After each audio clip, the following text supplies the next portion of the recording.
Rapat berlangsung dengan baik, dengan etikat yang baik, yang intinya adalah this is good problem. Kenapa good problem? Karena harga sawit di tingkat dunia, di tingkat konsumen, itu kemudian harganya tidak ada penurunan, baik penurunan harga maupun penurunan kuantitas, ini tidak ada perubahan, bahkan cenderung permintaannya bertambah dan harganya bertambah. Sehingga di hilirnya, itu tidak ada perubahan, sementara di hulunya terjadi gejolak, yaitu pembelian TBS yang murah. Maka masalahnya ada di tengah, dan masalahnya ini masalah yang harusnya mudah untuk kita selesaikan. Beberapa kesimpulan saya akan sampaikan. Satu, saya mengulang kesimpulan yang lalu saya sampaikan kepada peserta rapat bahwa kekhawatiran terkait PTDS koordinasi dengan pihak terkait baik itu Danantara maupun saya lapor kepada Mantan dan Pak Menko, disampaikan bahwa PT DSI adalah perusahaan pengelola dan pengawas yang melakukan secara transparan dan akuntabel nantinya, kemudian tidak mengambil keuntungan. Ya, saya ulangi, tidak mengambil keuntungan.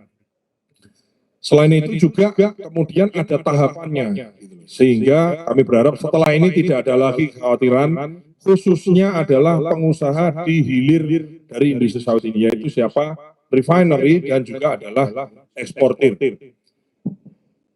Tahapannya tahap transisi 3 bulan, 1 Juni sampai dengan 31 Agustus, 3 bulan, kemudian diharapkan nanti berangsur-angsur setelah peraturan tahapan-tahapan ditetapkan, kemudian berangsur-angsur satu demi satu perusahaan itu kemudian pengelolaan ekspornya dikelola oleh DSI dan diharapkan 1 Januari 2027 full.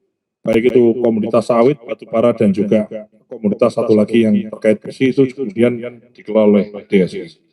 Yang kedua, pelaku usaha khususnya di hilir yaitu refinery dan eksportir untuk tetap melaksanakan atau melakukan transaksi perdagangan seperti biasa melalui acuan harga KPBN dan menghindari terjadinya WD atau withdraw terhadap harga yang terbentuk secara wajar.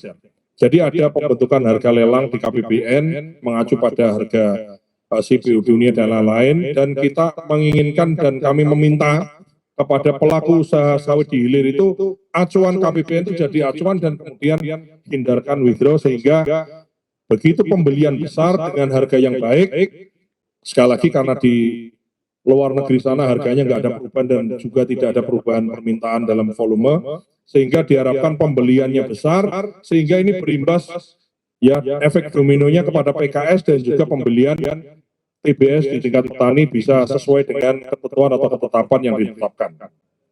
Yang ketiga, kepala daerah, baik itu gubernur, bupati, dan atau wali kota, serta dinas-dinas terkait, menindaklanjuti Permentan 13 tahun 2024 itu sudah diatur semua.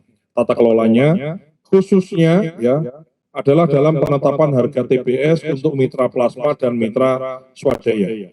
Jadi dari 38 provinsi, baru beberapa provinsi yang kemudian melaksanakan atau menindaklanjuti Permentan 13 ini dalam kemudian secara provinsi itu menentukan harga pembelian TBS-nya, yang melibatkan Pemda, melibatkan pabrik PKS-nya, melibatkan asosiasinya, mengacu pada harga sawit di pasar global dan lain-lain. Itu baru beberapa provinsi, dan kami meminta setelah ini kami akan menindaklanjuti ke seluruh kepala daerah agar tindak lanjut dari Permentan 13 ini kemudian bisa dilaksanakan, sehingga harga yang menjadi acuan setiap wilayah atau provinsi itu kemudian bisa terbentuk kelompoknya, kemudian harganya bisa kemudian ditetapkan, karena baru beberapa provinsi yang sudah menetapkan. Serta aktif, ya kepala daerah tadi juga kita minta aktif melakukan pemantauan terhadap harga pembelian TBS oleh PKS dan memastikan pabrik kelapa sawit PKS di wilayahnya membeli TBS sesuai dengan Permentan 13 nomor 13 tahun 2024, dan selanjutnya bila ditemukan adanya pabrik kelapa sawit yang membeli tandan buah segar yang tidak sesuai dengan ketentuan, agar diidentifikasi PKS-nya itu, PKS-nya siapa, statusnya bagaimana, termasuk afiliasi jaringan PKS itu afiliasi dengan siapa, sehingga dan kemudian afiliasi dan laporannya itu dilaporkan ke Kementan, sehingga kalau terjadi di kemudian hari hal-hal penurunan harga TBS dan lain-lain, selain Pemda yang melakukan teguran atau melakukan pengawasan langsung ke lapangan, tapi Kementan juga bisa kemudian berkomunikasi dengan afiliatornya. Itu kesimpulan nomor 3. Yang nomor 4, jika ada pelanggaran kegiatan-kegiatan sesuai dengan Permentan, tentu ada sanksi administratif dan juga pencabutan izin barangkali gitu. Dan jika ada pelanggaran hukum, tentunya Kementan menggandeng Satgas Pangan. Dan kemudian setelah disampaikan informasi ini sama juga kesimpulan 2 hari yang lalu, pelaku industri hilir khususnya refinery dan eksportir melakukan kegiatan sebagaimana normalnya sampai dengan tahapan transisi itu kemudian ditetapkan. Sehingga harusnya dengan adanya DSI ini, pelaku usaha yang selama ini baik-baik saja, itu tidak akan ada imbasnya apapun.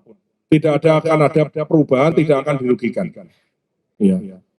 Tujuan dari diberlakukannya satu pintu ekspor ini bukan kok DSI diminta cari untung dari situ, bukan. Objektif atau tujuan dari pemerintah adalah untuk meminimalisir atau untuk mengidentifikasi dan meminimalisir kerugian-kerugian negara atas praktek-praktek yang selama ini diduga dilaksanakan oleh oknum-oknum tertentu dalam perdagangan ekspor sumber daya alam kita. Jadi objektifnya itu bukan untuk nyari untung di DSI, bukan, tapi objektifnya adalah menertibkan. Yang tertib jalan terus. Nah, yang belum tertib ditertibkan, praktek-praktek seperti under invoicing dan underpricing atau transfer pricing itu kemudian bisa kita berantas sehingga semua dikelola dengan tertib, adanya keadilan ekonomi yang baik, dan negara mendapatkan penerimaan negara sebagaimana mestinya. Itu yang menjadi tujuan dari diberlakukannya satu pintu ekspor tadi. Yang terakhir, yang keenam adalah diminta, ya, kami atas nama pemerintah meminta ke semua pelaku usaha industri sawit setelah diumumkan ini transaksi perdagangan dilakukan secara adil, baik dari hulu sampai dengan hilirnya, dan dengan harga pembelian TBS yang sesuai dengan harga acuan CPO di wilayah masing-masing.